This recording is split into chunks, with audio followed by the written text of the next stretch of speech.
Okay, so now we're going to look at 0 hours contracts.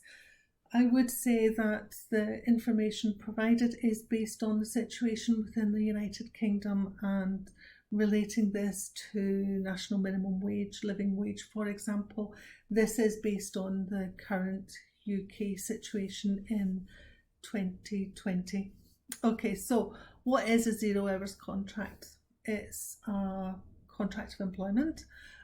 So anybody who has a 0 hours contract is classified as an employee, although occasionally this can be tested through the courts and the employment tribunals, where an employer tries to get out of their contractual obligations. But taking this as being it's an employment contract, it's a type of contract where the employee is not given any guaranteed hours. So normally you would have a contract, so say you have a full-time contract, you would be employed for 35 hours a week and you would have guaranteed work for those 35 hours.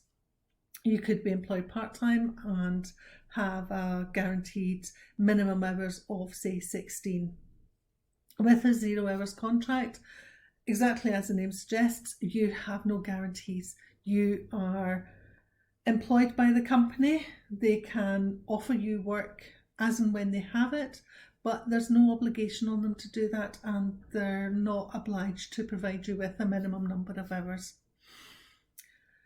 So if they contact you and they say, right, Brenda, have a job for you, we need you in to do work on Saturday at 10 o'clock, I can decide whether or not I want to take that.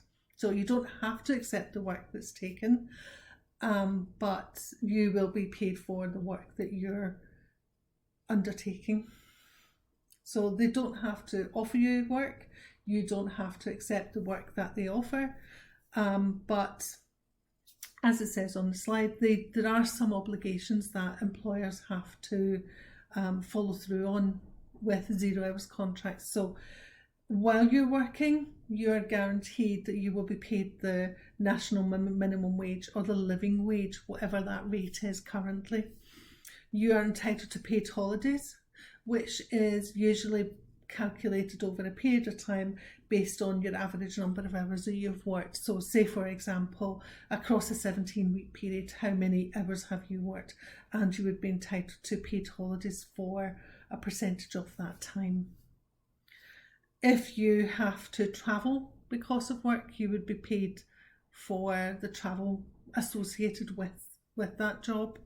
And if you're in a job where you're on call, you're paid for while you're on call as well, even if you're not called out, even if you're not actually called out to complete a task. For the time that you're on call, you are still covered and you are still entitled to be paid for that period of time.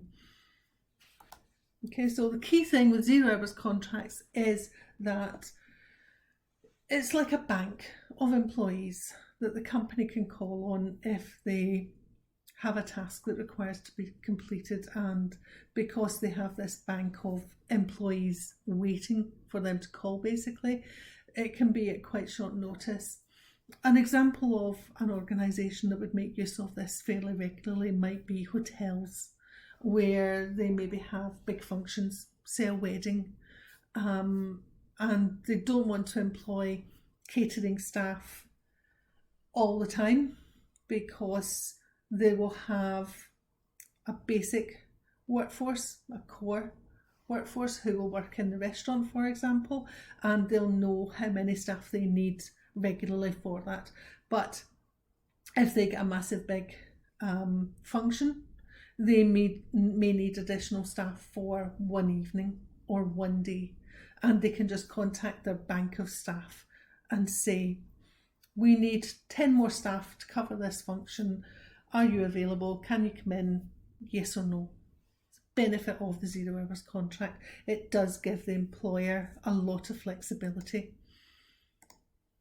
So what are the pros and cons of a 0 hours contract? So for both sides, the flexibility can be a good thing.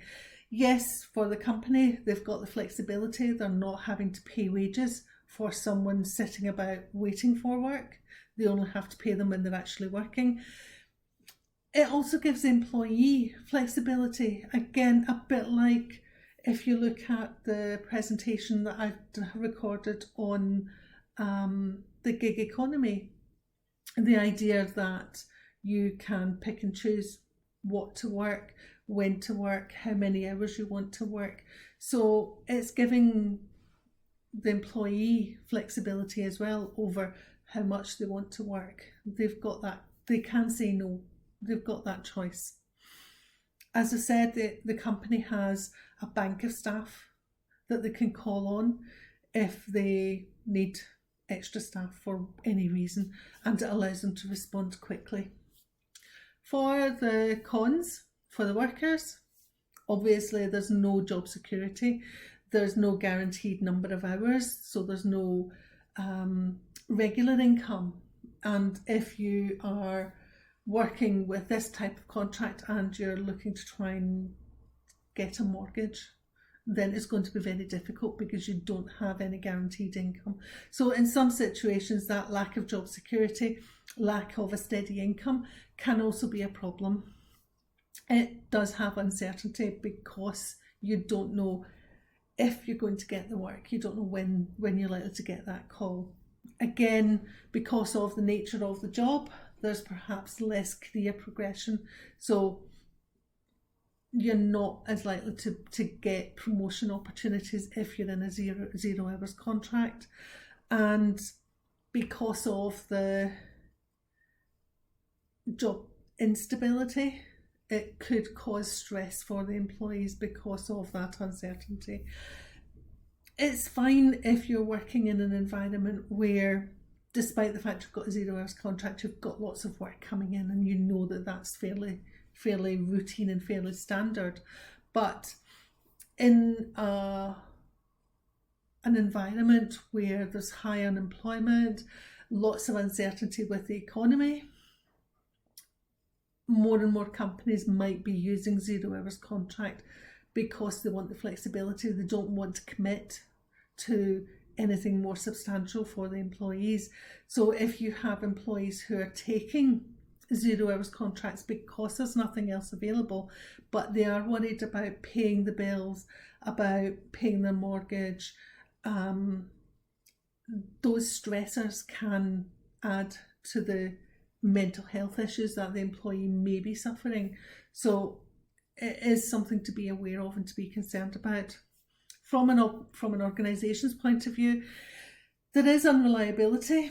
You have workers who don't have to accept the work. If you have been offering an employee lots and lots of hours and something comes up and they're not able to do something for you, and you have become dependent on them, and suddenly they're not there, that can give you problems because you are left with a vacancy that needs filled.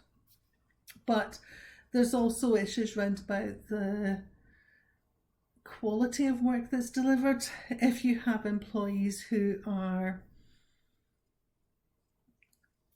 feeling insecure, feeling stressed, there's no commitment to the organisation, there's no loyalty because you don't have a solid relationship with them. It could be that they're not going to put in as much effort. It could be that they're not going to be as engaged. They're not going to be as hardworking. So potentially the quality of your service could suffer. And it can be difficult to manage working out how many hours has someone worked, how much are they entitled to in terms of holiday, those sorts of things as well. So it can be good for an organisation, but because of the complexity of the actual hours worked, it can increase complexity for the employer in terms of managing the payroll